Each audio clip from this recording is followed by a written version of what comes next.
Je suis président de la fédération de Lot-et-Garonne depuis peu, depuis une semaine. Moi j'étais secrétaire général.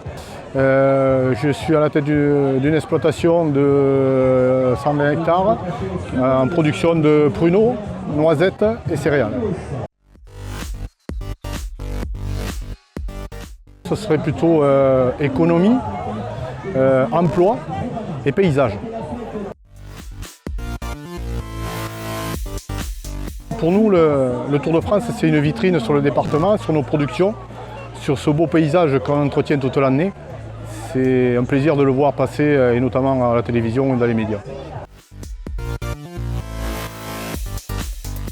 L'emploi, on manque cruellement de main-d'œuvre saisonnière au moment des récoltes.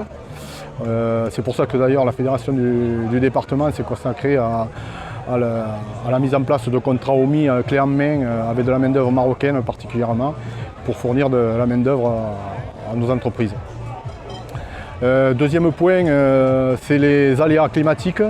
Depuis 2 ans bientôt, on subit à répétition des orages, des intempéries, de la pluviosité excessive qui mettent à mal nos productions ou qui nous empêchent même de les semer, comme cette année, et qui en plus impactent la qualité de nos produits. Alors sur le département, on a 84 productions. Donc quand on est un syndicat d'irresponsables, on est obligé de défendre les 84 productions. Par contre, si on devait mettre la lumière sur certaines productions, bien sûr, on ne peut pas parler de Villeneuve-sur-Lot sans parler du pruneau d'Agen. C'est une production qui existe depuis un bon nombre d'années et qui est valorisée, qui est de qualité et qui aujourd'hui est reconnue au niveau national, voire européen.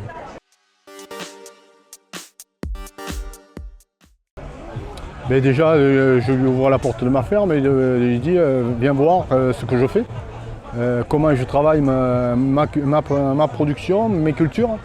Je sais qu'il y a beaucoup de jeunes qui sont fascinés par les nouvelles technologies, le matériel, tout ça. Il faut venir le voir. Après, je conçois que ce n'est pas à la portée de tout le monde de faire des installations comme elles ont été faites autrefois.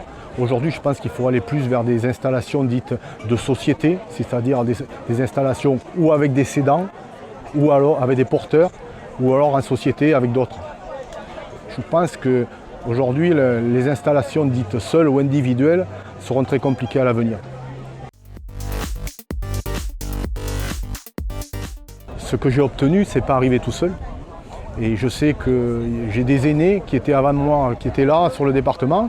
Et je tiens à le rappeler, souvent je le dis aux jeunes, je dis la DGA, elle est née du Lot-et-Garonne. Elle est née d'un ancien président GIA qui est monté au niveau national et qui a dit qu'il faut mettre une aide aux jeunes agriculteurs. Et depuis, on a la DGA. Et la DGA aujourd'hui, c'est 20, 30, 40 000 € à l'installation, d'aide à l'installation. C'est pas rien.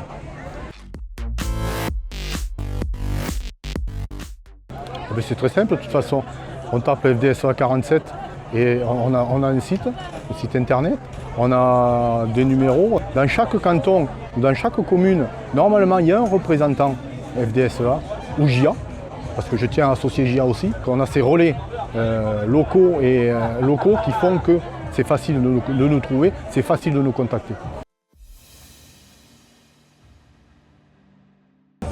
Moi je pense qu'aujourd'hui, la chance qu'on a, c'est que quand on a un événement tel que le Tour de France, c'est cette vitrine qu'on nous donne, il faut savoir en profiter. Il ne faut pas la dénigrer, il ne faut pas la saboter, il ne faut pas la salir.